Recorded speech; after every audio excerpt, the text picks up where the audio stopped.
حضرت ایوب علی نبینا علیہ السلام اللہ کے پیغمبر ہے. اللہ نے بیٹے بھی دیے، کھیت بھی دیے، بہت زیادہ جانور بھی دیے، بڑی دولت، بڑا کچھ. رب آزماتا بھی ہے، اس کا نظام ہے. جتنا کہ اس کے قریب ہوتا ہے اتنا ہی زیادہ آزماتا ہے. فرشتے عرض کرنے لگے مولا جناب ایوب، اللہ کریم نے فرمایا یہ میرا دوست ہے، ایوب میرا نبی ہے، میرا پیغمبر ہے، میرا دوست ہے. تو فرشتے عرض کرنے لگے مولا جس کو اتنا نواز دے اس نے دوست تو بننا ہی ہوتا ہے. ایک روایت میں 7 بیٹے، ایک میں 14 بیٹے، کھیت کھلیان باغ بڑا کچھ، تو دوست تو بننا ہے. تو رب کریم نے فرمایا جاؤ آزما لو، جا کے جاؤ جا کے. کون کہہ رہا ہے؟ یاری تیری سونا تے ازمائشاں تیریاں اگ، اے سونا پرکھیا جاوندا ہی پہلو نال اگاں دے لگ، جاؤ آزما لو. فرشتے آ گئے، ایک ہی دن میں سارے باغ اجڑ گئے، جل گئے کھیت. ایک دن لگا، بننے میں وقت لگتا ہے، اجڑنے میں وقت نہیں لگتا. ایک دن لگا تو جانور ایک بیماری سے سارے مر گئے. جناب ایوب گھر سے باہر نکلے، واپس آئے تو ساری اولاد کی لاشیں پڑی. بڑا مشکل مسئلہ ہے نا، لیکن زبان پہ ایک ہی لفظ ہے، انا للہ و انا الیہ راجعون. حضرت ایوب صبر سے، حوصلے سے، اطمینان سے. اس پر بس نہیں، اللہ کے نبی پیغمبر. یہاں تو جو 5 نمازیں پڑھتا ہے وہ کہتا ہے مجھے بخار کیسے ہو گیا، اللہ تو میں نمازی ہوں. میں تو روزانہ سورۃ یاسین پڑھتا ہوں، میرے گھر میں فاقہ کیسے آ گیا. میں تو روزانہ صبح قرآن شریف کھولتا ہوں، پھر بھی حضرت جی میرے گھر کے اندر بیماری کا کیا لینا دینا.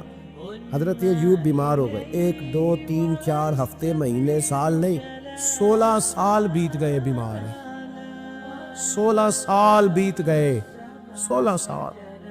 حضرت ایوب علیل ہے. ایک دن زوجہ قریب آئیں تو کہنے لگی آپ اللہ کے نبی ہیں، آپ جو بھی دعا کریں مالک قبول فرما لیتا ہے، دعا کریں آپ کو شفا دے دے. جناب ایوب فرمانے لگے ایک بات تو بتا، شفا کتنے دن رہی ہے؟ کہنے لگی 7 سال. فرمایا کھیت کھلیان اولاد مال دولت کتنا عرصہ رہا؟ کہا 7 سال. 60. آپ فرمانے لگے بیماری کو کتنے سال ہوئے؟ کہا 16 سال. فرمانے لگے ذرا مجھے تکلیفیں اور بیماریوں کو بھی 60 سال ہو لینے دے، پھر دعا بھی مانگ لوں گا. برابر تو ہو لے، ابھی تو صرف 16 ہوئے، 60 ہو لے دعا مانگ لوں گا. اور فرمانے لگے دعا مانگنی چاہیے پر میرے رب کو پتہ ہے ایوب کس حال میں ہے. بس زبان پہ یہ لفظ آئے تو اللہ نے فرشتوں سے فرمایا تم نے جانچ لیا ہے لیبلوکم ایکم احسن عملا، پتہ چل گیا؟ کا مولا چل گیا. فرمایا جاؤ اب میرے بندے کو نواز دو. بس مالک دے نیاز ہے نا. بنجر زمینیں پھر سے آباد ہو گئی، پھر سے جانور آ گئے، پھر سے وہی لہر بہر ہو گئی. بیٹے بھی اللہ نے دے دیے، مال دولت جائیداد ہر چیز، گھر میں بیٹھے شفا بھی ہو گئی. حضرت ایوب کی زوجہ قریب بیٹھی ہے، سکھوں کے دن آ گئے. پوچھنے لگی ایوب ایک مسئلہ پوچھنا ہے. ایک بات ذہن میں آئی، اجازت دے تو دریافت کروں؟ فرمانے لگے پوچھو. تو زوجہ عرض کرنے لگی حضور بتلائیے، دکھ اچھے کے سکھ، دکھ اچھے کے سکھ. تو جناب ایوب فرمانے لگے دن سارے اللہ کے، دن سارے اللہ، دکھی رکھے تب بھی مہربانی، سکھی رکھے تب بھی فضل اسی کے ہیں.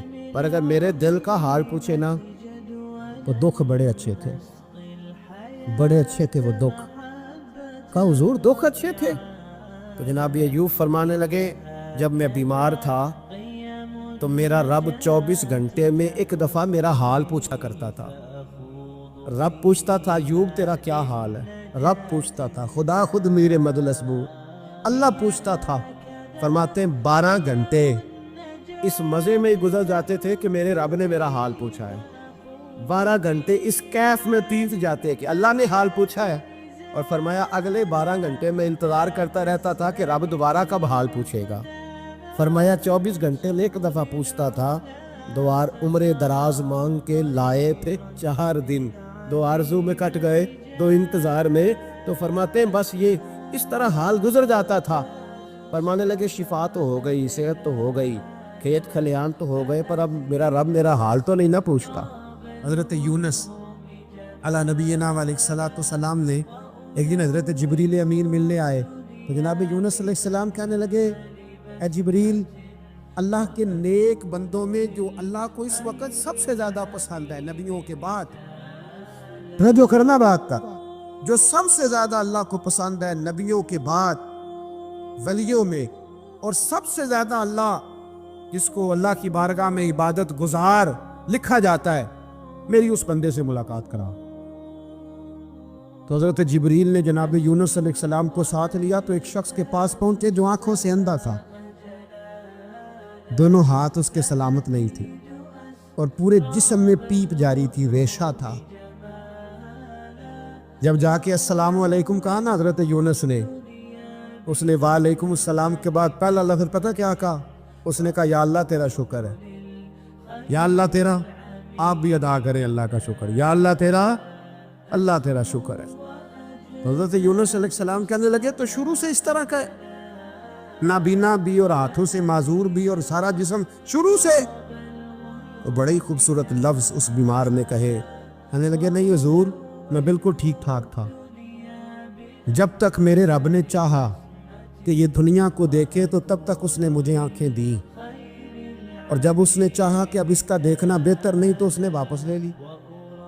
تو یا اللہ تیرا شکر ہے، اللہ تیرا شکر ہے۔ پھر کہا جب تک اس نے چاہا کہ میرے ہاتھ رہے تب تک رہے، جب اس نے چاہا کہ میرے لیے بہتر نہیں تو اس نے لے لیے، تو یا اللہ تیرا شکر ہے۔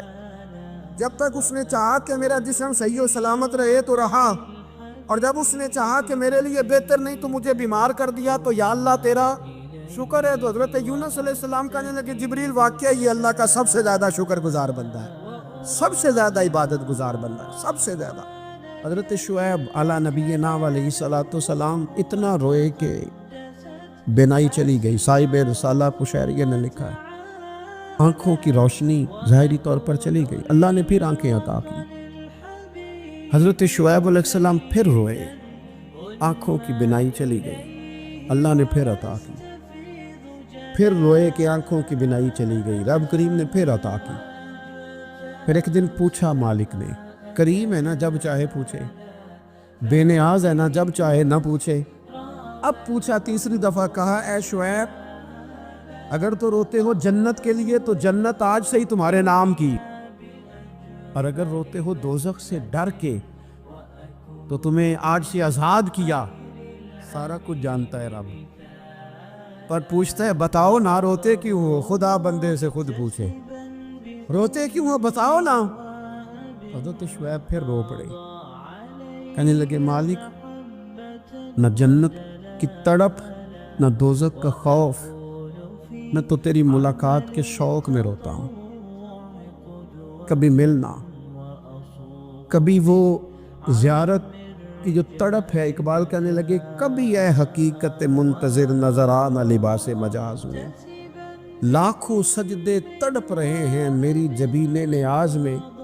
یہ جو رب کے بندے روتے ہیں تو لوگ سمجھتے ہیں شاید دنیا کے لیے رو رہے ہیں۔ یہ رب کے بندوں کی آنکھوں میں آنسو آتے ہیں تو لوگوں کا خیال ہوتا ہے ہو سکتا ہے کوئی بچہ نوکری نہ لگتا ہو تو روتے ہیں، ہو سکتا ہے گھر میں کوئی آزمائش آ گئی ہو تو روتے ہیں، ممکن ہے کسی جگہ کسی چیز کی طلب نے بے چین کر دیا تو وہ طلب آنکھوں سے گر گئی، لیکن نہیں۔ اے تن میرا کنگھی ہووے تے میں زلف سجر دی باواں، تے پوش میرے دی جتی بن جائے تے میں یار دی قدمی آواں، مارو مارو مینو مار پکاؤ کوئی عذر نہ پیش لے آواں، تے جے سونا ہی میرے دکھ وچ راضی، جے سونا ہی میرے دکھ وچ راضی، جے سونا ہی میرے دکھ وچ راضی، تے میں سکھ نو چلے ڈاواں، مالک انہیں وصال میں راضی ہے تو بس ٹھیک ہو گیا، ٹھیک ہو گیا۔ وصل اچھا ہے نہ فراق اچھا ہے، بس جس حال میں محبوب رکھے وہی حال اچھا ہے، بس جس حال میں انہوں نے رکھا بات ٹھیک ہو گئی۔ اس میں اب انسان شکوہ کرتے پھرے گئے جس طرح ہے وہ کس نے اپنے آپ کو مطمئن رکھا ہے۔ مشکل کے بعد جو آسانیات، حضرت لقمان حکیم ان کے نام پر قرآن مجید کی پوری صورت ہے۔ حضرت لقمان حکیم علیہ رحمہ آپ اپنے بیٹے کو نصیحت کر رہے تھے، کہنے لگے بیٹا کو مشکل آئے تو گھبرانا نہیں، کوئی مشکل آئے تو، اگر بیٹوں کو سمجھ آ جائے کہ مشکل آئے تو سمجھ آ رہی ہے بات کی؟ مشکل آئے تو، اور کیا خوبصورت جملے، بیٹے کو بٹھا کے کہتے ہیں بیٹا چھوٹی مشکل آئے گی تو اللہ بڑی مشکلات آسان کر دے گا. سمجھو چھوٹی مشکلات آئیں تو اللہ نے بڑی مشکلیں اس نے آسان کر دی. اور آپ کو بتاؤں اصل انسان ہوتا ہی وہ ہے جو مشکلوں میں جینے کا ڈب سیکھ جاتا ہے. وہ بن جاتا ہے جو کرب کے حالات میں جینے کا سلیقہ سیکھے. اپنے بچوں کو یہ سمجھانا ہے. حضرت لقمان بیٹے مشکل آئے تو گھبرانا نہیں، بڑی کو ٹال دیتی ہے. وہ نیکی کا اور آسانی کا پیش خیمہ ہوتی ہے. اللہ اس کے بعد آسانی سب چاہ رہے ہیں. کچھ دنوں کے بعد کہنے لگے آؤ فلاں اللہ کے نبی کی ملاقات کو چلو، فلاں نبی علیہ السلام سے ملنے چلتے ہیں. اس زمانے میں جو نبی تھے ان سے ملنے چلے گئے. بیٹے کو پاک کی آگ دی، گھوڑے پہ بیٹھے. امام ابن جوزی نے اس کو لکھا ہے. گھوڑے پہ بیٹھے تھے دونوں کے پاس گھوڑے تھے. اب رستہ بہت زیادہ تھا، کھانا ساتھ لے لیا، پانی ساتھ لے لیا، رستہ لمبا تھا، صحرا کا علاقہ تھا. جب جانے لگے تو اتنی سخت گرمی ہوئی کہ گھوڑے بھی بے ہوش ہونے لگی.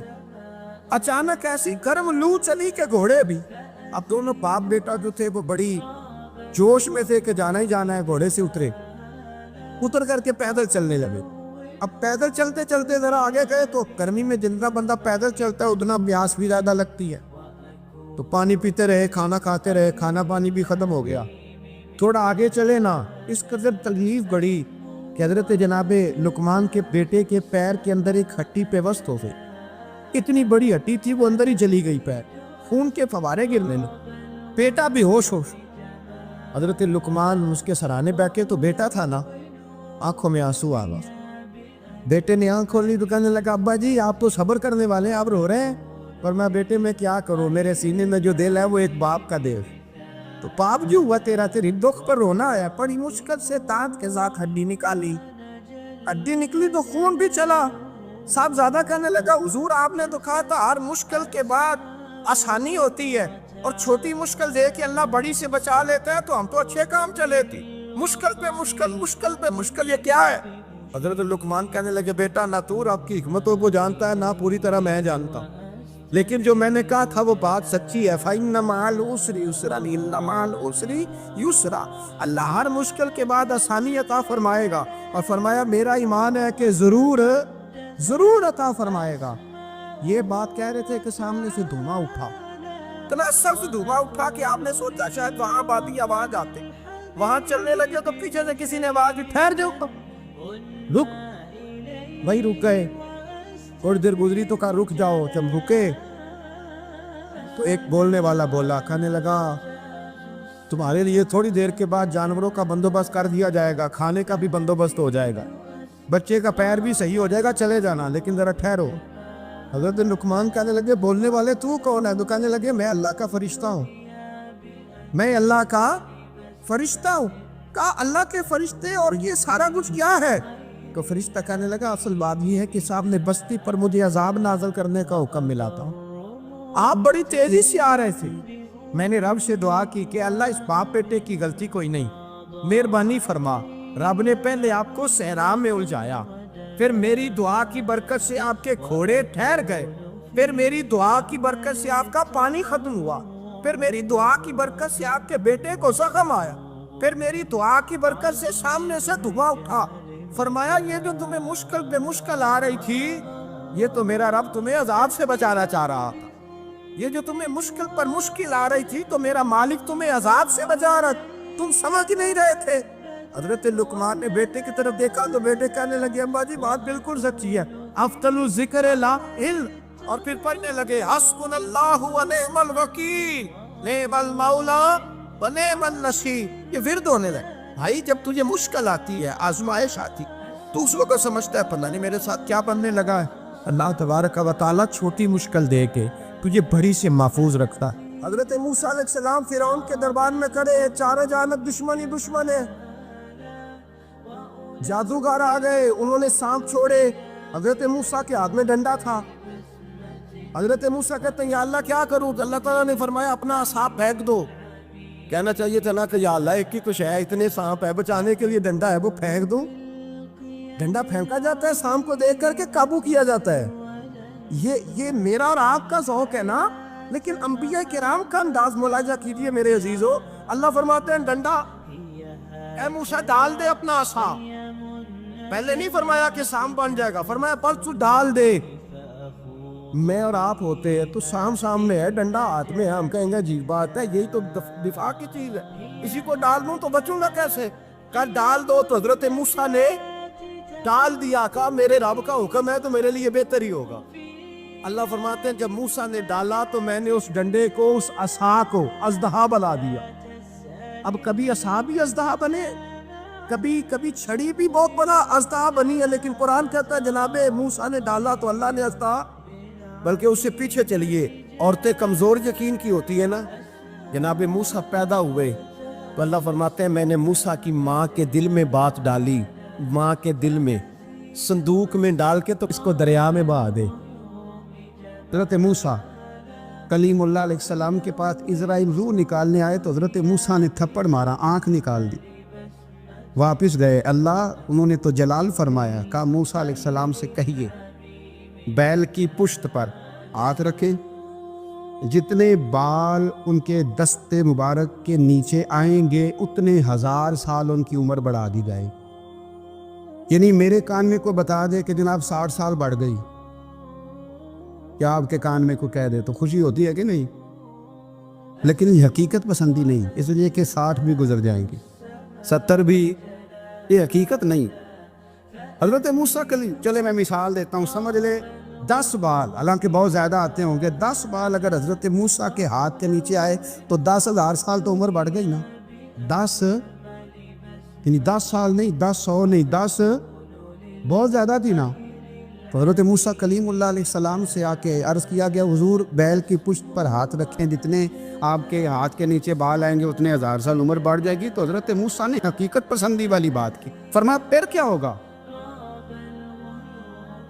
10,000 سال کے بعد پھر کیا ہوگا؟ کہ حضور جانا تو پھر بھی ہے، فرمایا پھر ابھی چلتے۔ فرعون کو اس نے وہ خواب دیکھ لیا تھا کہ ایک ستارہ اٹھے گا اور پھر وہ گرے گا تو میری ساری سلطنت کو تباہ کر دے گا۔ نجومیوں سے اس نے پوچھ لیا، اس نے کہا کہ ایک بچہ پیدا ہوگا جو تیری سلطنت کو تباہ کرے گا۔ چاہیے تو یہ تھا کہ وہ توبہ کرتا، لیکن اس نے کیا کیا کہ اس نے بچوں کو قتل کرانا شروع کیا۔ یُسَبِّحُونَ أَبْنَاءَکُمْ، ذبح کرا دیتا تھا تمہارے بیٹوں، اور بچیوں کو وہ زندہ رکھتا تھا۔ تو حضرت موسیٰ جب پیدا ہوئے تو ان کی والدہ نے پتہ کیا کیا، ان کو ایک صندوق میں بند کر کے دریا میں بہا دیا۔ اب دریا میں بہتے جا رہے ہیں تو ماں کی تو پریشان بھی ہو گئی، ان کی ہمشیرہ کو کہنے لگی ذرا دھیان رکھنا کدھر جاتے ہیں۔ حضرت موسیٰ علیہ السلام دریا میں بہتے بہتے نا، فرعون نے نا دریا کے کنارے مکان بنایا ہوا تھا۔ آپ کو پتہ ہے بادشاہوں کا ذوق ہوتا ہے، آج کل ہمارے جو حکمران ہیں انہوں نے اس کا نام فارم ہاؤس رکھا ہوا ہے، میرا فارم ہاؤس، اور پرانے زمانے میں لوگ ڈیرا کہتے تھے۔ تو اس نے بھی اس طرح کا فارم ہاؤس بنایا ہوا تھا۔ وہاں پہ حضرت موسیٰ علیہ السلام تیرتے ہوئے تابوت کے اندر، صندوق کے اندر جا رہے ہیں۔ فرعون اور ان کی بیوی حضرت آسیہ بے اولاد تھیں، بڑی تڑپ تھی بیٹے کی، وہ بھی وہاں کھڑی تھی۔ صندوق تیرتا ہوا آیا تو فرعون نے کہا کہ جاؤ پکڑ کے لاؤ دیکھو کیا ہے۔ جب وہ لے کے آئے نا تو آپ کی ہمشیرہ جو نگرانی کر رہی تھی پریشان ہو گئی کہ یہ تو اس کے ہاتھ لگ گئے، یہ تو اب مار ڈالے گا۔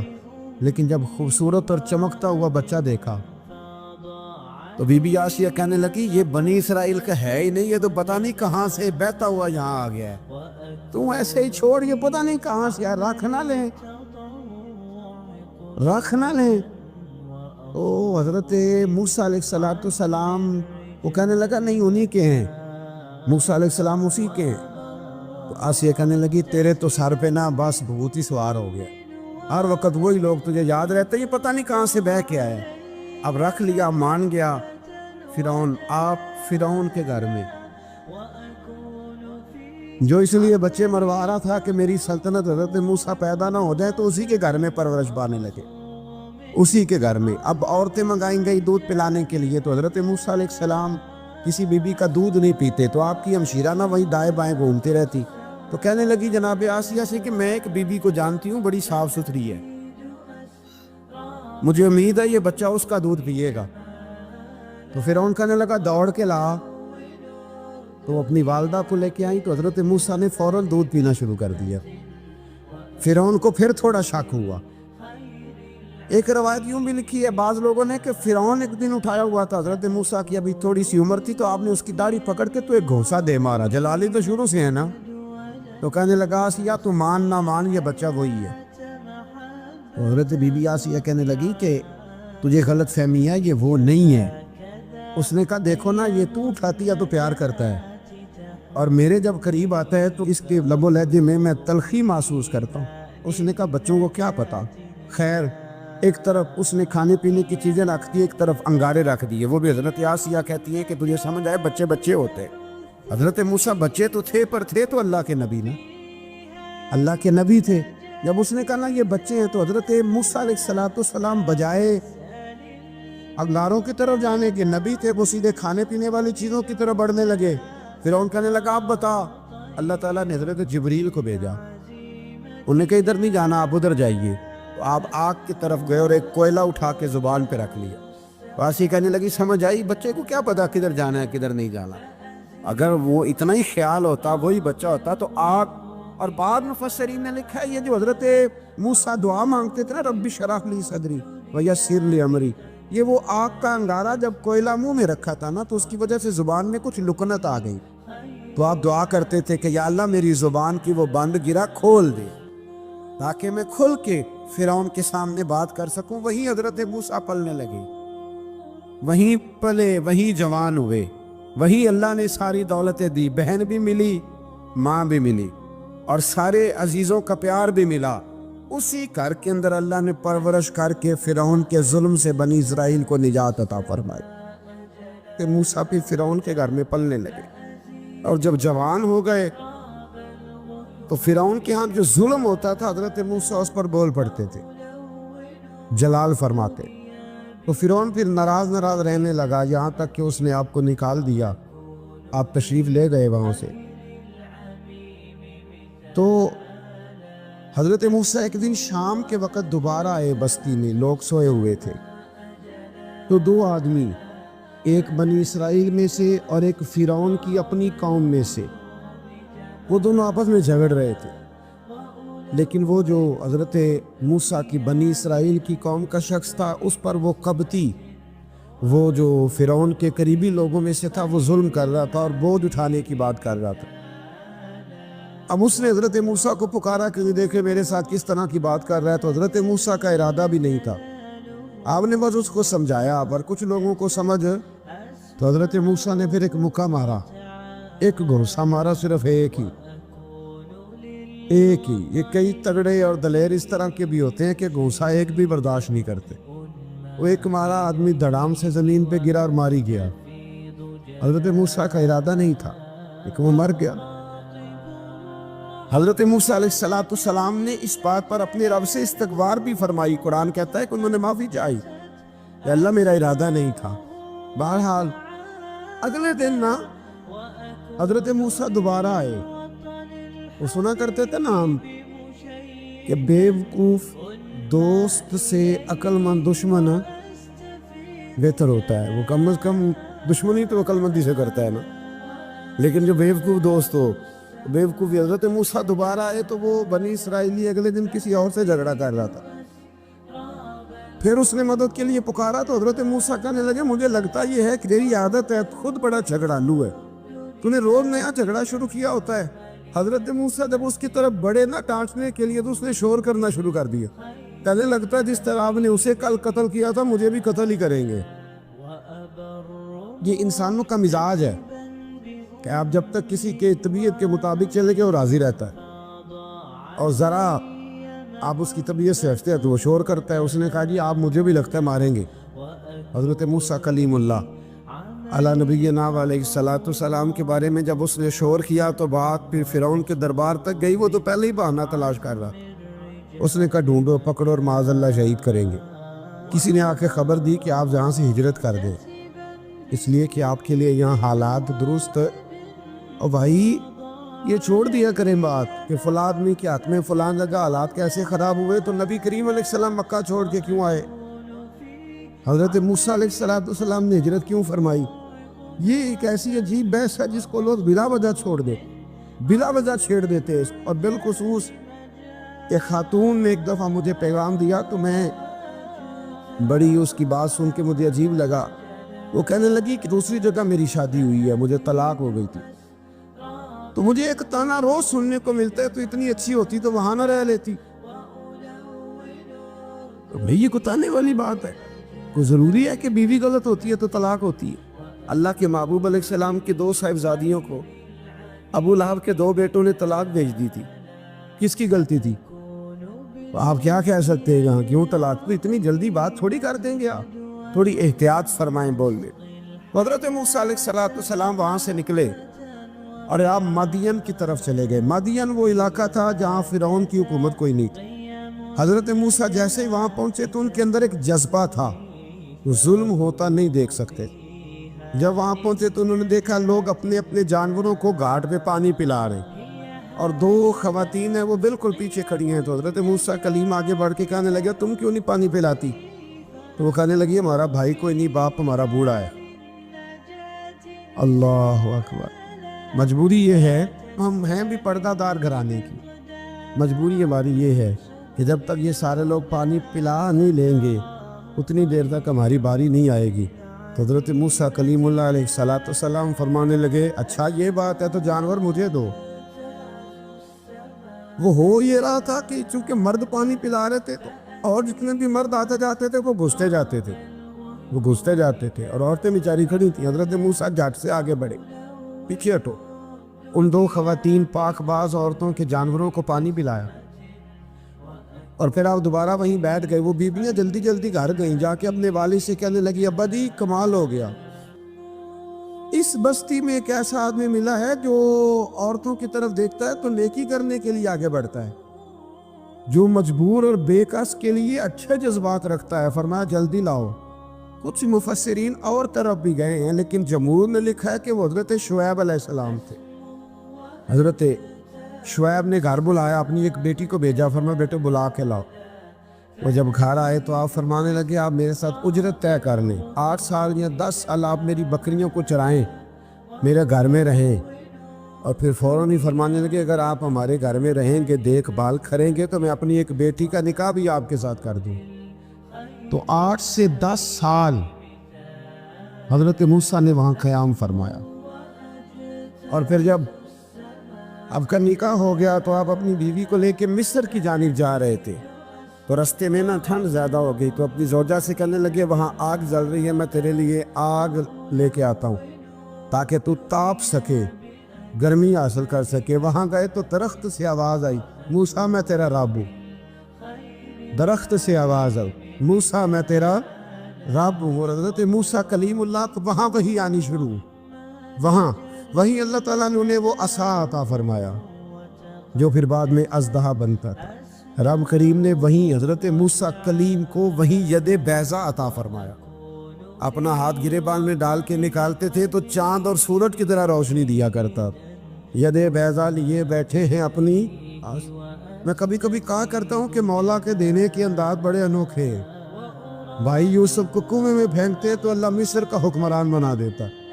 تو پھر حضرت موسیٰ وہاں سے واپس آئے اور آ کر کے آپ نے دوبارہ وہ سارا نظام زندگی شروع فرمایا. موسیٰ علیہ السلام نے ان کو دعوت حق دی اور کہا کہ میں تمہارے پاس واضح نشانیاں لایا ہوں, بنی اسرائیل کو میرے ساتھ بھیج دو. فرعون نے معجزات پیش کرنے کے لیے کہا تو حضرت موسیٰ علیہ السلام نے اپنا عصا زمین پہ ڈالا, اپنا عصا, اپنی چھڑی, اپنا ڈنڈا زمین پہ ڈالا تو وہ ایک واضح اژدہا بن گیا. پھر حضرت سیدنا موسیٰ علیہ السلام نے اپنا ہاتھ گریبان سے نکالا تو وہ دیکھنے والوں کے لیے روشن ہو گیا, ہاتھ کے اندر نور پیدا ہو گیا. ید بیضا لیے بیٹھے ہیں اپنی آستینوں میں. فرعون کے سرداروں نے حق کو قبول کرنے کی بجائے اسے جادو قرار دے دیا اور کہا کہ یہ تمہیں اپنے ملک سے نکالنا چاہتا ہے. انہوں نے کہا اس معاملے کو ذرا ڈھیل دو اور جادوگروں کو جمع کرو. جادوگر آئے, انہوں نے فرعون سے کہا کہ ہم حضرت موسیٰ کے مقابلے میں جادو تو دکھائیں گے معاذ اللہ, لیکن اگر ہم غالب آ گئے تو پھر ہمارا انعام کیا ہوگا؟ سودا پہلے طے کر رہے ہیں, کیا انعام ملے گا؟ اس نے کہا کہ اگر تم غالب آ گئے تو میں تمہیں اپنا قریبی بنا لوں گا. بادشاہوں کا قریبی ہونا بھی تو بڑی بات ہے نا, لوگ بڑے پاپڑ بیلتے ہیں قریبی ہونے کے لیے. اور یہ جو قریبی ہوتے ہیں نا، بالخصوص جو بادشاہوں کے قریبی ہوتے ہیں، بادشاہوں کی تباہی کا سبب بھی یہی لوگ ہی بنتے ہیں. یہ ان کو روز خبر دیتے ہیں کہ سب اچھا ہے، سب اچھا ہے. اور دنیا کے زیادہ تر حکمران انہی لوگوں کی وجہ سے تباہ ہوتے ہیں، کیونکہ ان کا خود عوام سے رابطہ نہیں رہتا. اگر وہ خود عوام کے ساتھ ڈائریکٹ رابطہ کریں تو شاید انہیں اچھی اور صاف ستھری چیزیں سمجھنے کو مل جائیں. خیر، جادوگروں نے جب کہا ہمیں کیا دو گے، تو اس نے کہا تمہیں قریبی بنا لوں گا. جادوگروں نے موسیٰ علیہ السلام سے کہا کہ آپ پہل کریں گے یا ہم پہل کریں؟ تو موسیٰ علیہ السلام نے کہا تم پہل کرو. جب جادوگروں نے اپنی رسیاں زمین پہ ڈالیں تو لوگوں کی نگاہوں کو سحر زدہ کر دیا، جادو کر دیا اور انہیں ڈروا دیا. انہوں نے کہا یہ تو بڑا جادو لے آئے. تو اللہ تعالیٰ نے حضرت موسیٰ علیہ السلام کو حکم دیا کہ آپ بھی اپنا عصا زمین پہ ڈالیں. ان کی رسیاں سانپ بن گئی تھی نا، دراصل وہ سانپ بنی نہیں تھی، لوگوں کی آنکھوں پر جادو ہو گیا تھا، انہیں سانپ نظر آ رہا تھا. فرمایا آپ بھی اپنا عصا زمین پہ ڈالیں. وہ عصا سانپ بنا اور جادوگروں کی ساری چیزوں کو نگل ہی گیا. ان کی بہت ساری رسیاں سانپ بنی تھی، ان کا ایک ہی عصا سانپ بنا اور سب کو نگل گیا. اس طرح کے معجزے کی حقانیت اور جادوگروں کا بطلان ثابت ہوا اور فرعونی رسوا ہو گئے. جادوگر سجدے میں گر گئے اور اللہ پر ایمان لے آئے. فرعون نے انہیں دھمکی دی کہ تم میری اجازت کے بغیر ایمان لے آئے ہو، میں تمہارے ہاتھ اور پاؤں مخالف سمت سے کاٹ دوں گا. یعنی الٹا ہاتھ کاٹ دوں گا، سیدھا پیر کاٹ دوں گا. میری بغیر اجازت ایمان لے آئے ہو، اور تمہیں سولی پہ بھی چڑھوا دوں گا. انہوں نے کہا کہ ایمان لانے کی پاداش میں تم ہمیں سزا دینا چاہتے ہو. پھر انہوں نے اللہ تعالیٰ سے صبر اور استقامت کی دعا کی. اس کے بعد فرعون نے بنی اسرائیل کے بیٹوں کو قتل کرنے کی اور بیٹیوں کو زندہ چھوڑنے کا حکم دے دیا. موسیٰ علیہ السلام نے قوم کو صبر کی تلقین کی اور کہا کہ نیک انجام اہل تقویٰ کے لیے. یہاں ایک لطیف بات ہمارے صوفیاء نے بھی لکھی ہے. صوفیاء کہتے ہیں کہ فرعون نے کلمہ نہیں پڑھا اور جادوگر کلمہ پڑھ گئے. وہ کس طرح کلمہ پڑھ گئے؟ تو کہنے لگے دراصل انہوں نے آتے ہی حضرت موسیٰ کا ادب بڑا کیا تھا. جادوگر حضرت موسیٰ کے مقابلے میں آ کے بھی ان سے کہتے ہیں کہ رسیاں آپ پہلے ڈالیں گے کہ ہم ڈالیں؟ آپ عصا پہلے رکھیں گے کہ ہم رکھیں؟ تو اتنا سا ادب کیا تو رب کریم نے فرمایا جو نبی کا ادب کرے وہ بے ایمان نہیں رہ سکتا. جو نبی کا ادب کرے وہ بے ایمان نہیں رہ سکتا، اور جو نبی کی بے ادبی کرے وہ ایماندار نہیں رہ سکتا. ختم ہو گئی بات. یہاں ہمارے صوفیاء نے یہ بات لکھی ہے کہ چونکہ انہوں نے آتے ہی کہا تھا کہ آپ پہلے ڈالیں گے یا ہم پہلے ڈالیں، تو حضرت موسیٰ سے انہوں نے پوچھ لیا. نبی کے پوچھے بغیر پہل لکھی تو اللہ نے انہیں ایمان کی دولت عطا کر. اللہ تعالیٰ نے فرعونیوں پر قحط سالی کا عذاب نازل کیا. فرعونیوں کا طریقہ یہ تھا کہ اچھائی کو اپنا کمال گردانتے تھے، کہتے تھے یہ ہماری طرف سے، اور برائی کو معاذ اللہ بدشگونی کے طور پر موسیٰ علیہ السلام کی طرف منسوب کرتے تھے. کہتے تھے معاذ اللہ آپ کی وجہ سے یہ سارا کچھ ہو رہا ہے. ہوتے نا نہیں کہتے ہیں جب سے میں وہاں گیا ہوں تب سے. ہمارے بزرگ ایک لطیفہ بھی سنایا کرتے تھے کہ کسی زمیندار نے نماز پڑھنی شروع کی تھی تو اس کے جانور مرنے شروع ہو گئے. اب لوگ سمجھتے ہیں کہ معاذ اللہ شاید یہ کسی بزرگ کے سبب سے ایسا ہے، حالانکہ یہ تو اللہ کی طرف سے آزمائش ہوتی ہے، اس کی حکمتیں ہوتی. اللہ تبارک و تعالیٰ نے ان پر عذاب کیا نازل کیا. آیت نمبر 130 اور 143 کا بھی آپ سورہ اعراف کی پڑھیں. اللہ تعالیٰ نے ان پر ٹڈیوں کا، چوہوں کا، مینڈکوں کا اور خون کا عذاب نازل کیا. یہ کس قسم کا عذاب ہے؟ جمعے پڑ گئے، ٹڈیاں آ گئیں، یہ اللہ نے عذاب نازل کیا. سورہ یوسف کا ذکر فرمایا اور ارشاد فرمایا جا رہا ہے کہ الف لام را یہ حروف مقطعات ہیں. فرمایا تلک آیات الکتاب المبین، یہ آیتیں ہیں کھلی ہوئی روشن کتاب کی. فرمایا انا انزلناہ قرآنا عربیا لعلکم تعقلون، بے شک ہم نے قرآن کو عربی میں اتارا ہے تاکہ آپ لوگ اسے خوب سمجھ لیں. ارشاد فرمایا جا رہا ہے نحن نقص علیک احسن القصص، ہم بیان کرتے ہیں آپ سے ایک بڑا ہی پیارا قصہ. احسن القصص، قصوں میں سے ایک بڑا پیارا قصہ. بما اوحینا، تاکہ ہم اس قرآن کے ذریعے جو ہم نے آپ کی طرف نازل کیا ہے، ہم ایک پیارا قصہ آپ سے بیان کرتے ہیں وَإِن كُنتَ مِن قَبْلِهِ لَمِنَ الْغَافِلِينَ، اگرچہ اس سے پہلے آپ اس کی خبر رکھنے والوں میں سے نہ تھے۔ قصہ کیا ہے؟ قصہ یہاں سے شروع ہوتا ہے، اِذْ قَالَ يُوسُفُ لِأَبِيهِ، جب کہا حضرت یوسف علیہ السلام نے اپنے باپ سے، کیا کہا یا ابدی، اے میرے باپ، انی رأیت احد عشر کوکبا، بے شک میں نے خواب میں دیکھے ہیں 11 ستارے، والشمس اور سورج، والقمر اور چاند، رأیتہم لی ساجدین، کہ وہ مجھے سجدہ کر رہے تھے۔ یہ خواب دیکھا حضرت ابراہیم علیہ السلام کے بیٹے حضرت اسحاق علیہ السلام، اور حضرت اسحاق علیہ السلام کے صاحبزادے حضرت یعقوب علیہ السلام۔ حضرت یعقوب علیہ السلام نے کئی نکاح فرمائے، اللہ نے آپ کو 12 بیٹے عطا فرمائے۔ 2 بیٹے تھے آپ کے، حضرت یوسف علیہ السلام اور حضرت بنیامین علیہ السلام، جو ایک والدہ سے تھے۔ حضرت یوسف علیہ السلام بڑے حسین و جمیل تھے، بڑے خوبصورت تھے۔ کچھ لوگ ظاہراً خوبصورت ہوتے ہیں تو کچھ کی ساتھ عادتیں بھی بڑی خوبصورت ہوتی، بڑے نفیس، بڑے فرما بردار، بڑی میٹھی ٹھنڈی بات کرنے والے۔ ہوتا یہ ہے کہ جب کہ بچہ پیارا بھی ہو اور عادتیں بھی اچھی ہوں تو ماں باپ کی آنکھوں کا تارا بن جاتا ہے، باقی محنت کرنے کی بجائے شکوہ کرنا شروع کر دیتے۔ تو حضرت یوسف علیہ السلام کے والد حضرت یعقوب علیہ السلام اپنے بیٹے سے بڑا پیار کرتے تھے۔ اور آج اس واقعے میں آپ کو یہ بھی سمجھ آئے گی کہ ساری زندگی لوگوں نے ماں بیٹے کا پیار بیان کیا ہے، یہ وہ واقعہ ہے جس نے باپ بیٹے کا پیار بیان کیا اور انوکھے انداز میں بیان کیا۔ یعنی باپ اور بیٹے کے پیار کا بھی کوئی شخص کسی جگہ تصور کر سکتا، اسے ماپا اور تولا جا سکتا نہیں ہے۔ تو حضرت یعقوب علیہ السلام کے صاحبزادے تھے یوسف علیہ السلام، آپ بڑا پیار کرتے تھے، تو باقی بھائی تھوڑا حسد کرنے لگے، انہیں جلنا شروع کر دیا۔ حضرت سیدنا یوسف علیہ السلام ایک دن فرمانے لگے اپنے والد سے کہ ابا جی میں نے خواب دیکھا ہے کہ 11 ستارے، سورج اور چاند مجھے سجدہ کر رہے ہیں۔ قال یا بنی لا تقصص رؤیاک علی اخوتک، کہ بیٹا اپنا خواب اپنے بھائیوں سے نہ بیان کر، اپنا خواب اپنے بھائیوں سے نہ بیان کرنا، فیکیدوا لک کیدا، ہو سکتا ہے وہ تیرے خلاف کوئی سازش رچے۔ کیوں رچے؟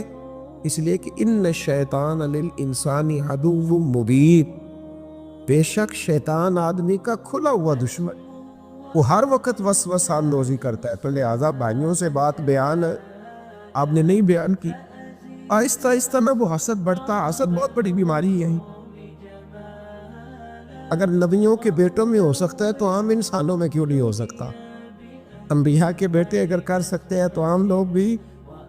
آپ جب کسی شخص کو دیکھیں نا کسی کے بارے میں کچے جملے بول رہا ہے، کمزور بات کر رہا ہے، تو پہلے اچھی طرح ٹٹول لے کہ حق بیان کر رہا ہے یا صرف حسد کے بیچ رہ کے گفتگو کر رہا ہے۔ بہت بڑی بیماری ہے۔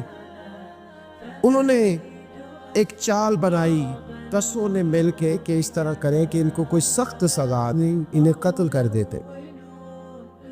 پھر کہنے لگے مارتے نہیں، کنویں میں پھینک دیتے۔ حضرت یعقوب علیہ السلام کی بارگاہ میں حاضر ہوئے تو حاضر ہو کے عرض کی کہ ہم سیر کرنا چاہتے ہیں، تو ہمارا بھائی یوسف بھی تو ہمارا بھائی ہے نا، ہمارے ساتھ بھیجے، وہاں کھیلے گا، کودے گا، کھائے گا، پیے گا۔ حضرت یعقوب علیہ السلام نے فرمایا نہیں، مجھے ڈر لگتا ہے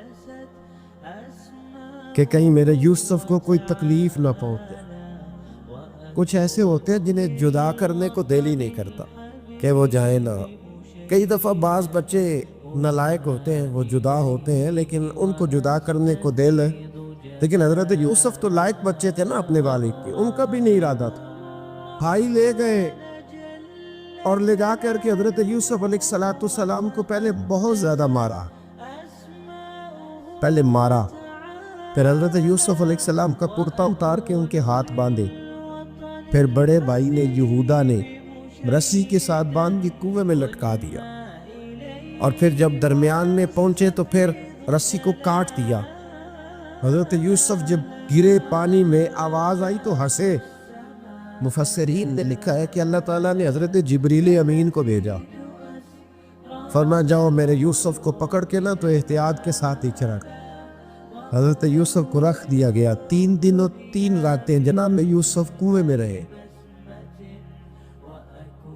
بچانے والا زیادہ بڑا ہے، محفوظ رکھنے والا زیادہ طاقتور ہے۔ 3 دن اور 3 راتیں کنویں میں رہے۔ انہوں نے کیا کیا کہ حضرت یوسف کا کرتا چونکہ اتار لیا تھا، 2 کرتے انہوں نے پہنے ہوئے تھے، بعد مفسرین نے لکھا ہے ایک تو کرتا وہ تھا جنہوں نے استعمال کیا، تو ایک کرتا بطور تعویذ کے حضرت یعقوب نے ان کے گلے میں ڈال دیا بطور برکت کے، تو وہ کرتا بھی ان کے گلے میں تھا، ایک کرتے سے انہوں نے باندھ دیا، دوسرا کرتا جو تھا نا اس کو خوند لگا کے نا بکری کا، تو حضرت یعقوب کے پاس آئے اور جب دروازے تک پہنچے تو شور کرنے لگی زور زور سے۔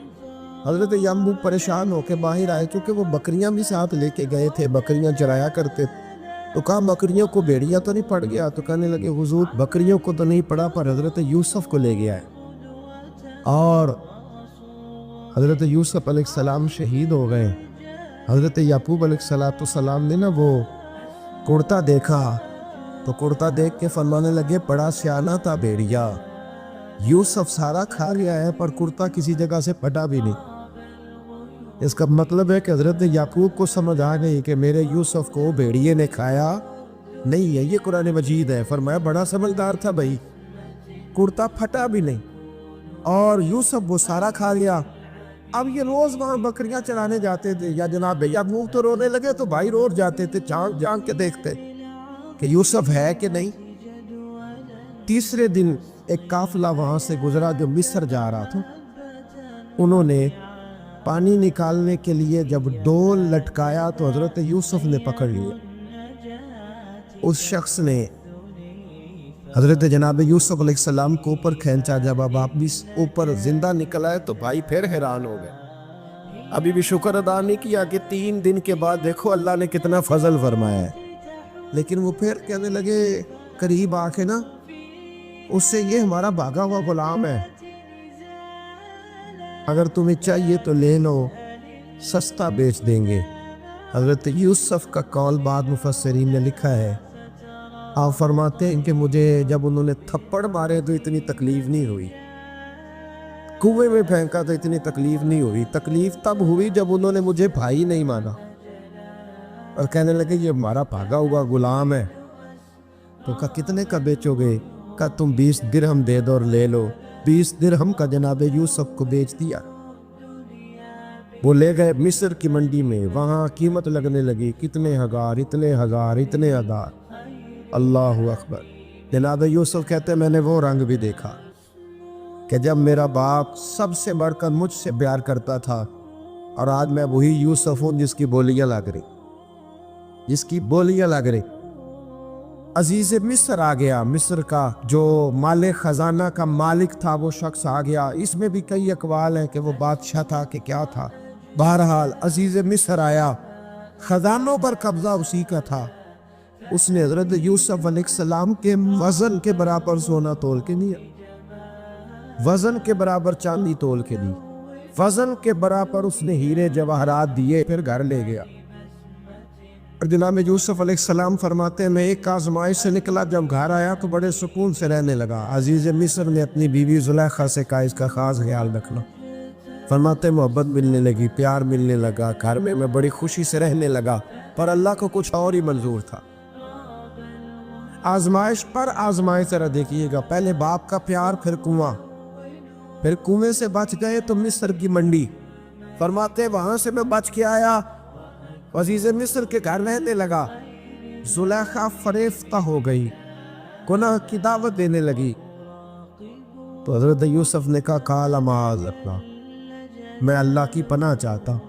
سارے دروازے بند کر کے جب وہ پیچھے بھاگی، اصل حسین وہی شخص ہوتا ہے جو اپنے باطن کے حسن کو بچا لیا کرتا ہے، جو سوداگری کرنے لگے وہ تھوڑا حسین ہوتا ہے۔ حضرت یوسف علیہ السلام جب بھاگے تو اس نے پیچھے سے پکڑ کے کرتا کھینچا، کرتا پھٹ گیا۔ ابھی آپ دروازے تک پہنچتے عزیز مصر خود آ گیا، اس نے آگے کہا یہ کیا ہو رہا ہے؟ اس نے مکر کیا، زلیخا نے، کہنے لگی کہ ہونا کیا ہے، اس کو گھر میں رکھ کے پالا ہے، اب جوان ہوا ہے تو معاذ اللہ اس نے میرے طرف دست درازی کرنے کی کوشش کی ہے۔ حضرت یوسف پھر خاموش ہو، بھائی بیچ رہے تھے تو پھر بھی خاموش تھے۔ کبھی کبھی کچھ چیزیں خاموش رہ کے سہنی پڑتی، زخم میں زخم کھا کے جی، خون جگر کے کھونٹ پی، آہ نہ کر لبوں کو سی، یہ عشق ہے کو دل لگی نہیں۔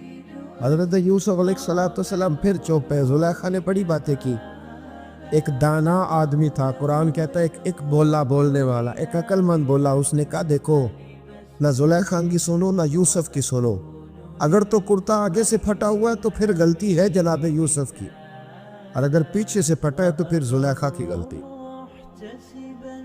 حضرت یوسف کی معاذ اللہ بر غلطی، تو عزیز مصر نے کرتا دیکھا تو پیچھے سے پھٹا تھا، لیکن امام قرطبی کہتے ہیں وہ کوئی عقل مند آدمی نہیں، وہ تو 4 مہینے کا بچہ تھا، وہ ایک 4 مہینے کا وہ قریب تھا۔ حضرت یوسف علیہ السلام کی گواہی دینے کے لیے اللہ نے اسے زبان دی تھی۔ زلیخا کے ماموں کا بیٹا تھا، 4 مہینہ کا گہوارے میں لیٹا ہوا، جب بادشاہ سے فیصلہ نہیں ہو رہا تھا، اور بادشاہ پریشان تھا عزیز مصر کے، کسی کو جا کے بتاؤں گا تو کوئی کیا سوچے گا، اس کے گھر میں کیا کچھ ہوتا ہے۔ کہتے پریشان تھا تو پنگوڑے سے بچہ بول پڑا، کہنے لگا بادشاہ اگر تو کرتا آگے سے پھٹا ہے تو پھر معاذ اللہ غلطی حضرت یوسف کی، اگر پیچھے سے پھٹا ہے تو پھر زلیخا کی، تو کرتا پیچھے سے پھٹا تھا۔ حضرت یوسف کے حق میں گواہی مکمل ہو گئی۔ اب آہستہ آہستہ نا دربار میں محل میں بات پھیلنے لگی، تو بیویاں کہنے لگی اوہو زلیخا تو ایک غلام پہ عاشق ہو گئی ہے، ایک غلام پہ۔ تو زلیخا کہنے لگی تو اجے میرا محبوب نہیں دکھا۔ یہ رٹے ڈالنے والے دیکھتے نہیں اور دور کھڑے رہ رہ کے کہانیاں سناتے رہتے۔ تو نے کہا تو نے ابھی دیکھا نہیں نا، تو نے ابھی یہ کیا پتا ہو کہ ماجرا کیا ہے؟ تو کہنے لگی نہیں تو غلام میں۔ اس نے کہا چلو تجربہ کراتی، ساری عورتوں کو بٹھایا، ہاتھ میں ایک سیم دیا، ایک چھری دی، اور جب پوری تیاری ہو گئی پھل کاٹنے کی عورتوں کی، تو جناب یوسف سے کہا ذرا جھلک تو دکھاؤ۔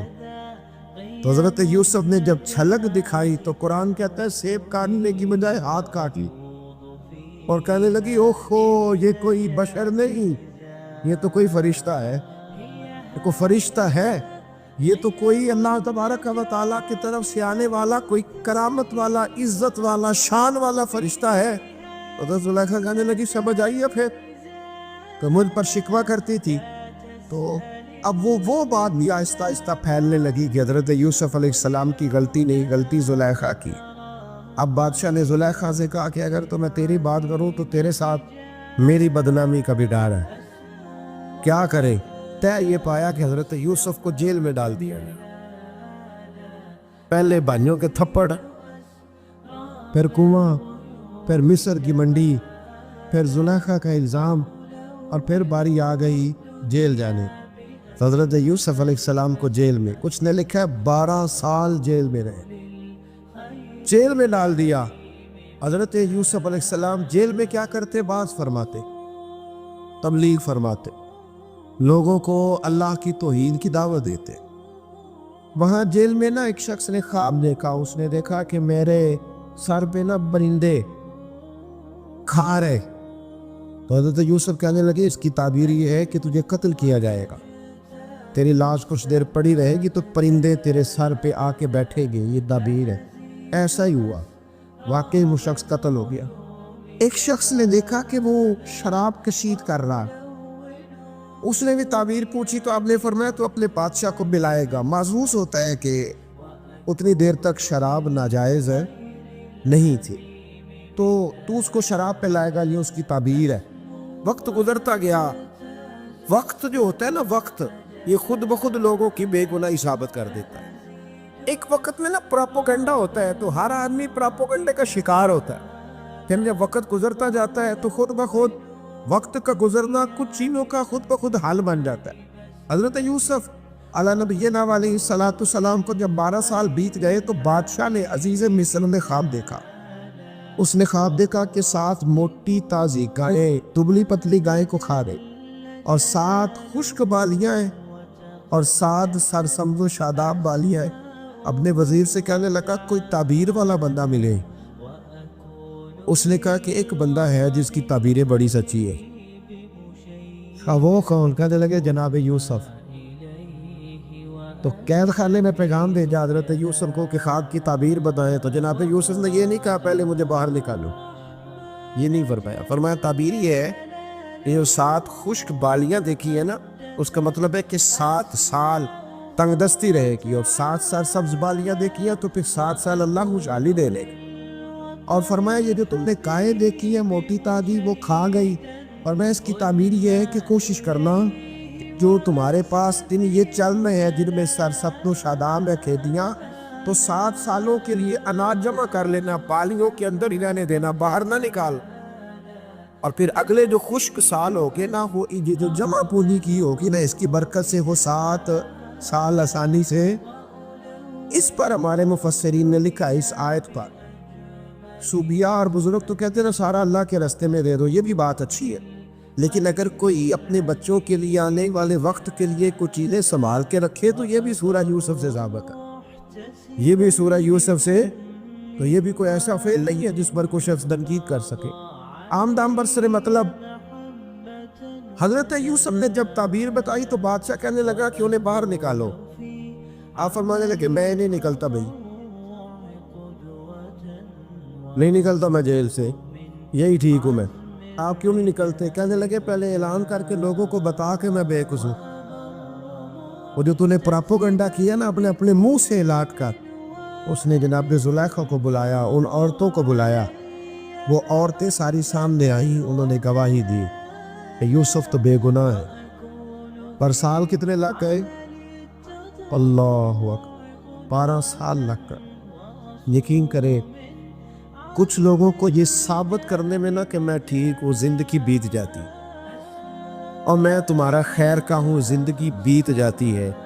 لوگوں کو ہوش تب آتی ہے جب مزار پر چادر ڈالنے کا ٹائم آ جاتا ہے، ہوش تب آتی ہے، لیکن پھر ہوش کا کوئی فائدہ۔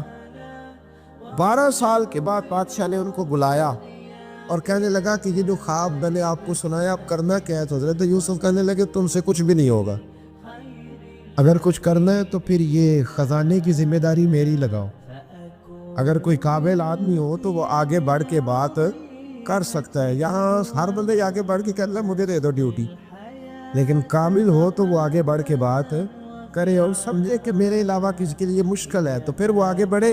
حضرت یوسف نے جب کہا تو انہوں نے آپ کو وزیر خزانہ بنا دیا، پھر ایک وقت آیا کہ وہ عزیز مصر ہی بن گئے، قحط پڑ گیا، جب مصر میں قحط پڑا تو دائیں بائیں میں قحط پڑا، کنعان کے آپ رہنے والے تھے وہاں بھی قحط پڑا۔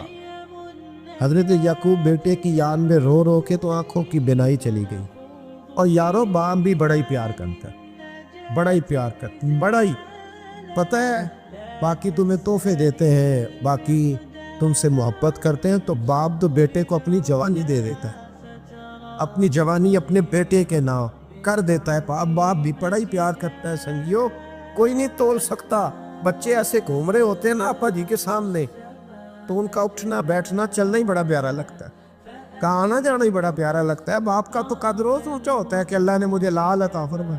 حضرت یعقوب کی آنکھوں کی بینائی چلی گئی رو رو کی۔ بھائی حضرت یوسف کے جب قحط پڑا تو انہیں پتا چلا کہ ایک واحد شہر مصر ہے جہاں گندم سٹاک ہے، کیونکہ حضرت یوسف کو پتا تھا، خواب بادشاہ دیکھ چکا تھا، تو آپ نے مال 7 سالوں کے لیے جمع کر لی۔ اب بھائی آئے، اللہ اکبر، دشمن سامنے نظر آئے، مخالف حاسد، تو پھر انسان ٹھہرا رہے اور انسان کمزور نہ ہو، طاقتور، اتنا طاقتور ہو کہ حکمران ہی بن کے آؤ۔ ذرا نبیوں کے حوصلے بھی دیکھ، پیغمبروں کے حوصلے بھی دیکھنا۔ بھائی آئے کا گندم چاہیے تو جناب یوسف نے اوہو پائیاں جے اساک نہیں کو جو وچ خار نہ ہوئے۔ ہاں امیہ صاحب فرمایا کرتے تھے بائی پائیاں دیا باواں ہوتے تے پائی پائیاں دے ویری۔